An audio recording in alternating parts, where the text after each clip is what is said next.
I'm Natasha Kirchuk, and thanks for joining us from our studios in Israel. Coming up in today's newscast, the Israeli military reveals that the Syrian government still has chemical weapons. Israel tries to stop FIFA from disqualifying settlement soccer teams, and some Israeli high school students make major waves all the way in space. Stay tuned for the latest news in Israel.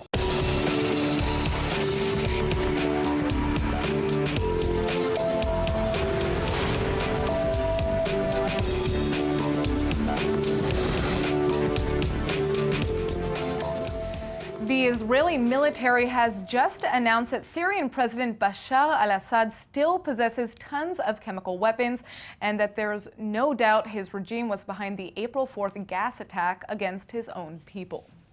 The Organization for the Prohibition of Chemical Weapons, alongside British and Turkish laboratories, have now confirmed that sarin, or a similar toxin, was used in the Idlib strike that killed nearly 90 people. A senior Israeli officer says intelligence indicates that Damascus is still stockpiling up to 3 tons of these kinds of banned substances, despite its 2013 agreement to destroy its chemical arsenal.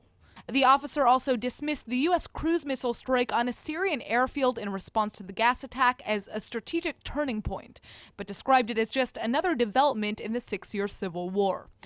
While Iran once enjoyed hegemony in the Arab Republic, the official says Tehran lost control when Moscow deployed its own troops there in 2015. He's added that the hardline Islamist Republic is funding the rebuilding of the Hamas terror group's military capabilities in Gaza with up to $70 million a year.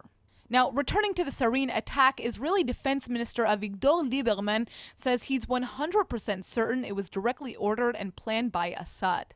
France agrees and announced it will provide proof of these allegations in a few days.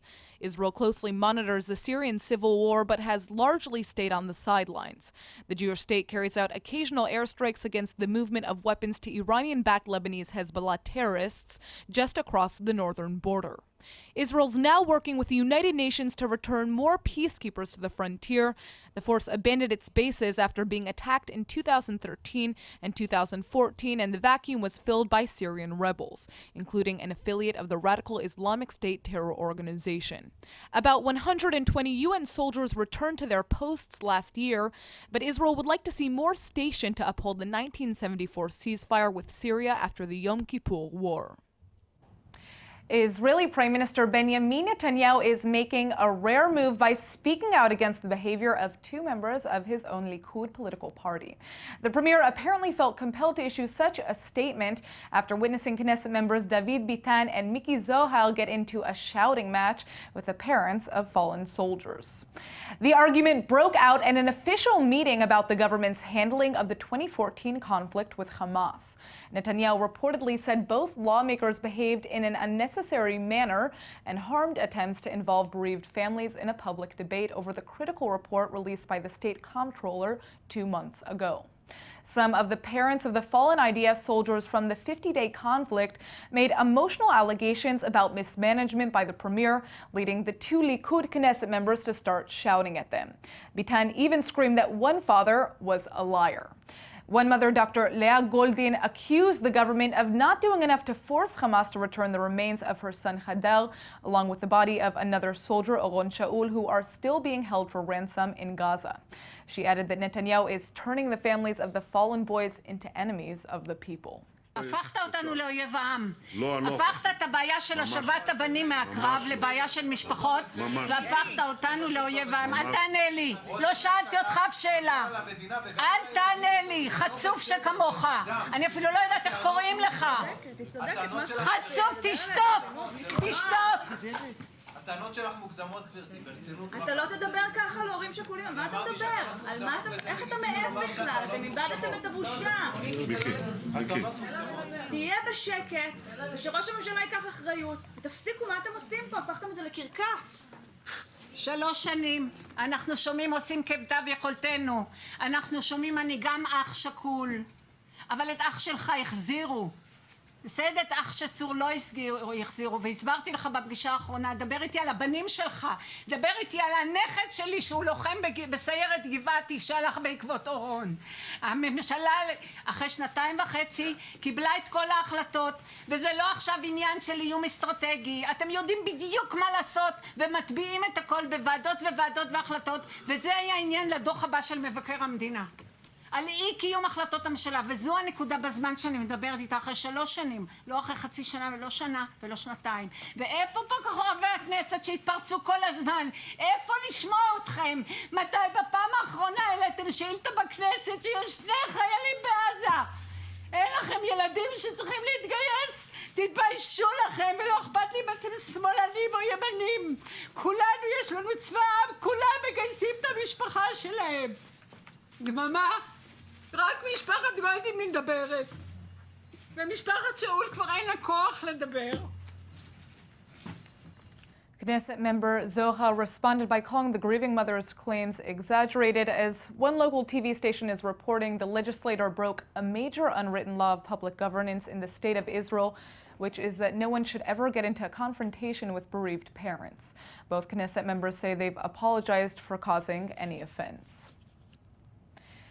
Okay, that was difficult. The Israeli public is furious and saddened today after 2 Palestinian sisters from Gaza were caught trying to smuggle explosives into the Jewish state.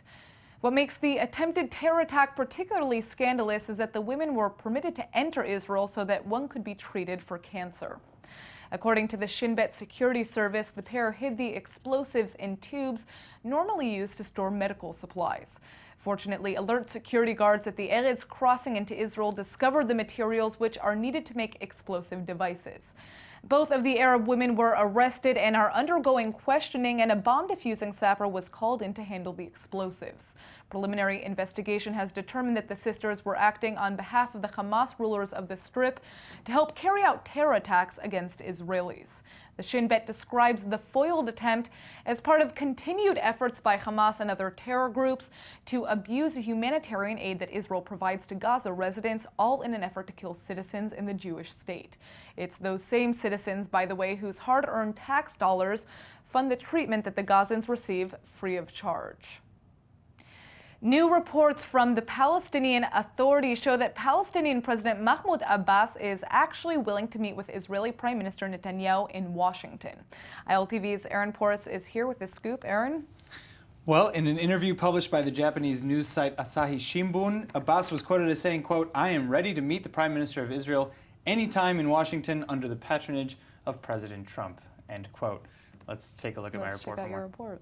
Abbas also hinted that he would demand a freeze on settlement construction as a precondition for future peace talks, despite Netanyahu publicly calling for Abbas to return to the negotiating table without preconditions. Yesterday, the White House announced that Abbas will meet with President Trump on May 3rd to discuss the restarting of the stagnant peace talks between the two parties. A few weeks ago, Abbas told United States Special Peace Envoy Jason Greenblatt that he believes a historic peace deal between Israel and Palestine is possible under the Trump presidency. I'm happy I was here.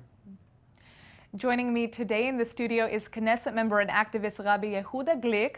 Rabbi Glick is the head of the Temple Mount Heritage Foundation, which seeks to allow Jews greater freedom to pray at the Temple Mount. Thank you so much for joining us. Shalom, Natasha. Shalom, Rabbi. Blessing to all people watching us from Israel, bringing the light of Jerusalem to all of the world. Beautiful. So let's begin with talking about the Temple Mount a little bit. You know, this is one of your most important causes. Why is religious freedom of Jews on the Temple Mount so important to you? The Temple Mount is the holiest place in the world, not only for Jews, for billions of people around the world who believe in the Bible. And Jerusalem is called in the Bible as a city of peace. Yerushalayim comes from the word Ir Shalom. And that's why also what everything I stand for, and even my office in the Knesset is called Jerusalem of Peace or JerusalemofPeace.com. And our obligation is to turn the Temple Mount into a place which is a world center for peace. Now, a world center of calling in the name of God, and God's name is Shalom. And therefore, it's important that the Temple Mount should be a symbol of religious tolerance for all over the world. That's what it should be, the Jerusalem of peace. That's where it should be. Now, why has the Muslim community expressed so much opposition to changing the current status quo that we're seeing at the Temple Mount right now? I'm not sure it's the Muslims. I think that what we see, the greatest enemy of the world today, are the radical Muslims who refer to God as exclusive. He belongs to them. And I think that when I speak about Jerusalem of peace, it means that God's name is peace. It means that God is not exclusive, he's inclusive. And God wants the Temple Mount to be a house of prayer for all nations.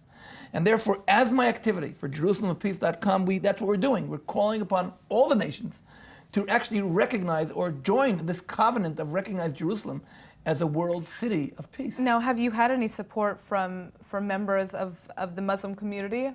Yes, I've personally been a guest in Muslim communities in Italy, in Turkey, and even here in Israel. Unfortunately, many of the moderate Muslims are afraid of the radical Islam. By the way, people don't understand it, but in the last 70 years, 12 million Muslims have been killed by Muslims. Some of the greatest victims of the radical Islam are, first of all, Muslims. And we see it happening in Syria, we see it happening in Afghanistan, in Pakistan, and it's all over. And therefore, our attempt at the Temple Mount should be a world center for peace. And therefore, when I say that we have now millions of people around the world who are signing the Jerusalem Covenant, that Jerusalem Covenant says we recognize Jerusalem as a city of peace, that we have Christians there, we have Muslims there, all people gather in JerusalemofPeace.com signing the covenant saying that Jerusalem is a city of peace. And therefore, when I meet with people around the world and I invite all people, I invite people all over, join us, join this international call. Go in and sign the Jerusalem Covenant. Sign the covenant that says Jerusalem is a city of peace. And that's exactly what I'm working for and trying to promote. JerusalemofPeace.com says we support that Jerusalem should be a world city of Now, peace. speaking of cooperation, let's talk a little bit about religious pluralism. What is your position in regards to religious pluralism at the Western Wall, which we know women for a long time have not been allowed to pray in the manner that many would like to. Should they be allowed to sing, wear tefillin, read Torah? It comes the same idea. If I say Jerusalem is a city of peace, peace means win-win, means respecting all people. It means that when I see women praying at the Western Wall, I don't say they're there to pray because they want to be provocative, vice versa. I trust that this is what they really want, and we, as a Jewish state, and we as a city who recognize Jerusalem as a city of all the people of the world, and definitely the Jews around the world, the people of Israel around the world, the Western Wall should be open, full of tolerance, allowing people, men, women, to pray the way they feel. And there's no reason in the world why a person who prays, it should be offensive to others. Just like when I say, allow me to pray on Temple Mount, and there's no reason in the world why this should be offensive to Muslims at the temple, at the Western Wall. Women, men who want to pray should be allowed to pray, and there's no reason in the world why, if I pray in a certain way and somebody else prays otherwise, that should bother me. The Temple Mount should be a house of prayer for all nations. Doesn't mean all nations have to convert. Each nation prays in the way they believe. And in the Jewish people also. People we should respect. Yeah, we're seeing a lot of kind of acceptance of these changes to be very, very difficult, especially in the government. And, the IDF has recently been taking steps to better integrate women, for example, into combat units, to lead to the creation of more co-ed units. But this has received a lot of backlash, especially from religious Knesset members who have come out against this. What is your position on that? Again, it comes from the same idea, JerusalemofPeace.com, which means that we should allow women who want to join the Israeli army should be welcomed. But we should respect those who don't want their daughters to serve in the Israeli army. I guess the question is, how do we change minds about this? So, look, I'm very optimistic. I'm very optimistic because I just want to remind you all that 100 years ago, not one woman in the world was allowed to vote in any elections anywhere, including the United States of America. And the feministic revolution has changed, and we see today, just a few days ago, we read about a woman who was a judge in New York, and she drowned in the Hudson River. I'm sure you heard of that story. She was the first Muslim African-American judge. Her grandfather was a slave. And so the world has improved. If this woman can be a Supreme Court judge, means the world has improved. And yes, many people... Do you think co-ed units in the army are something that is feasible, that we could actually implement without problem? Of course, there are obstacles. We should learn to overcome those obstacles. We should respect girls who want to serve in the army.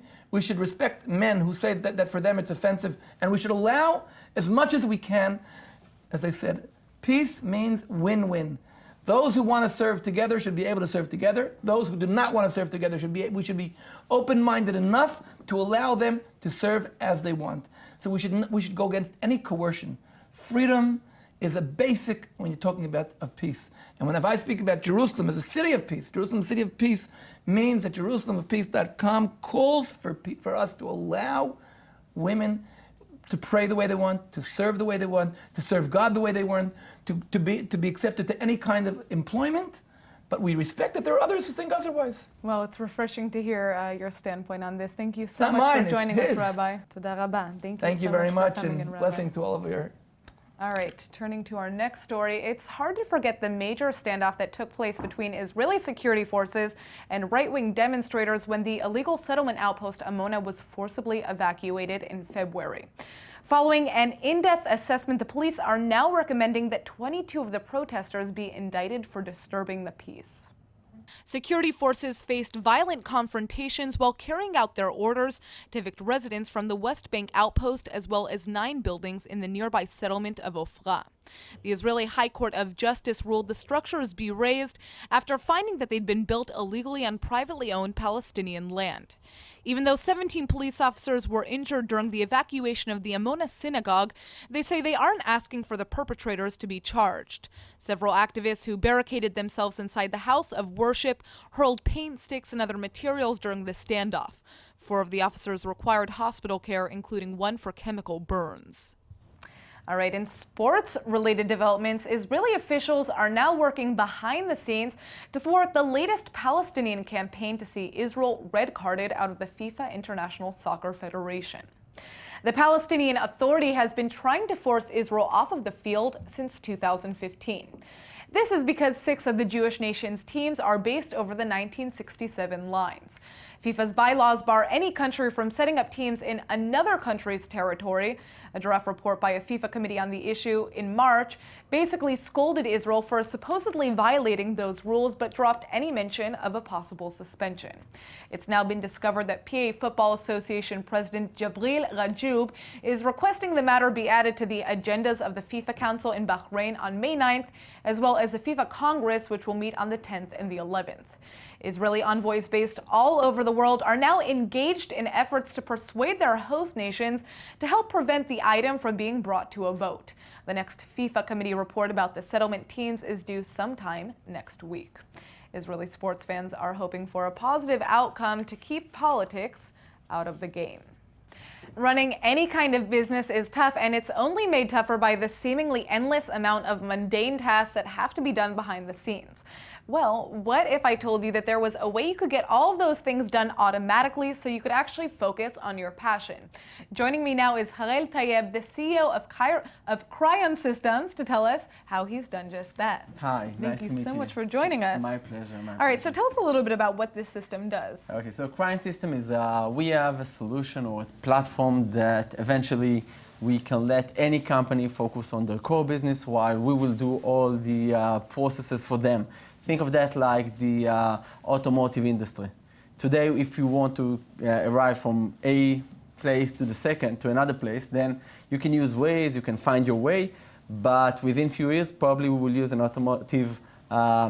autonomic vehicle. Right. So we are doing the same for companies. So we can take any process and done that automatically. So give us an example, though. So a good example is that if you are used to use any Excel file, then copy text, do anything in the different platform like CRM, it might be SAP solutions or Citrix, then we can do that, those processes automatically for you.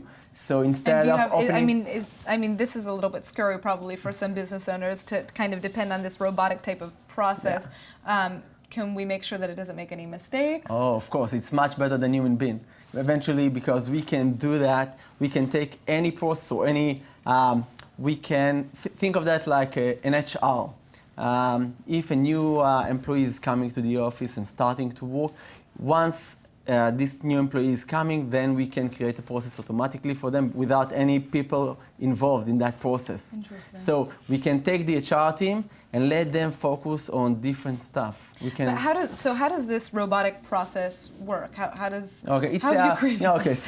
So basically, it's very simple because we have 5 patents approved for the visualization. Usually, robots, you can take any screen and do any action on this screen. Okay. And we have this technology. We have also technology for programmatic, it calls, which means that we can write code. But mainly, most of our users are business owners, which means that anyone can create any process automatically. It can be the CFO of the company. Usually, it might be an accountant or any other person within the company that can create any process automatically. And again, think of that if I will take an employee from Microsoft or from any other company and let him, free his time, 50% of his time, to focus on different things of innovation or any other stuff that, as a human being, we can do much better work than just copy or fill forms or stuff like that. Well, it seems like you guys have created something that is going to change the lives of a lot of business owners who can actually focus on what they want to be doing and not all of the boring stuff. But thank you so much for coming in, and we're excited to see what happens next. Thank you. Secular residents of Tel Aviv are celebrating today now that even more businesses are going to be allowed to stay open on the Sabbath. The High Court has just rejected a petition seeking to close down all business operations on Saturdays.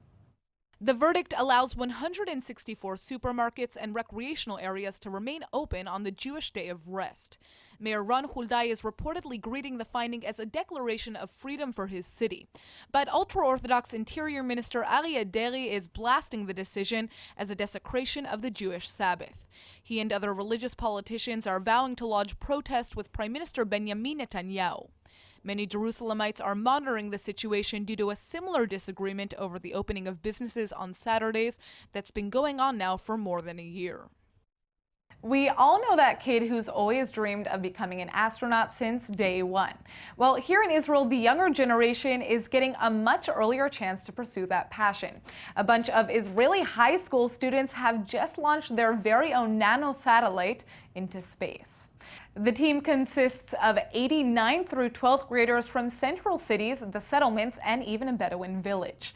They produced the motorless Duchifat 2 satellite that measures only 8 inches high and 4 pounds heavy. It functions solely through the use of the Earth's magnetic field to maintain proper alignment. It was shot out into the universe earlier this week at NASA's Kennedy Space Center in Florida. After reaching the International Space Station, astronauts will release the Duchifat 2 into the galaxies about 6 weeks from now. The mission is analyzing plasma density of the lower thermosphere located between 53 and 185 miles away. The data has been sent straight to the students. The data is actually being sent straight to the students' own control center for study. The cosmic venture is part of an international research program sponsored by the European Union's QB50 Thermosphere Research Program. Altogether, 28 tiny satellites from 23 participating countries were launched, but only Israel's was built by high schoolers. And guess what? It's called the 2 because the first Duchifat was sent into the orbit back in 2014 to locate lost travelers. Turns out it was also constructed by Israeli high school students. That's pretty out of sight, huh? Every year, the Israeli government invites a number of accomplished Israelis to light torches for Israel's Independence Day. Well, this year, it's going to be a little different. The Ministerial Committee for Ceremonies and Symbols has just released its list of torchbearers, and for the first time ever, it includes 2 non-Israelis, Birthright co-founder Michael Steinhardt and founder of the Simon Wiesenthal Center, Rabbi Marvin Heyer. The 2 individuals were chosen because they personify the concern and work being done for the future of the Jewish people and reinforce the link between world Jewry and Israel. The Hebrew word of the day is brought to you by the University of Haifa, Hebrew Summer Ulpan, open to everyone. And now for our Hebrew word of the day. Some Israeli high-tech students have just launched their very own nano satellite into space, so our Hebrew word today will be halal, meaning outer space. Now, literally, a halal can be a space cavity, void, or even vacuum. Outer space specifically is halal hachitzon. That means that there are a lot of halalim or spaces you could be referring to. You could be talking about your halal habeten or stomach cavity, or maybe just the fact that your belly is halali, meaning hollow. Whatever the case, we just hope to at least be filling the halal in your life reserved for good news from Israel. That was corny. All right, let's go ahead and take a look at the weather forecast. The weekend is back and it's expected to be a hot one.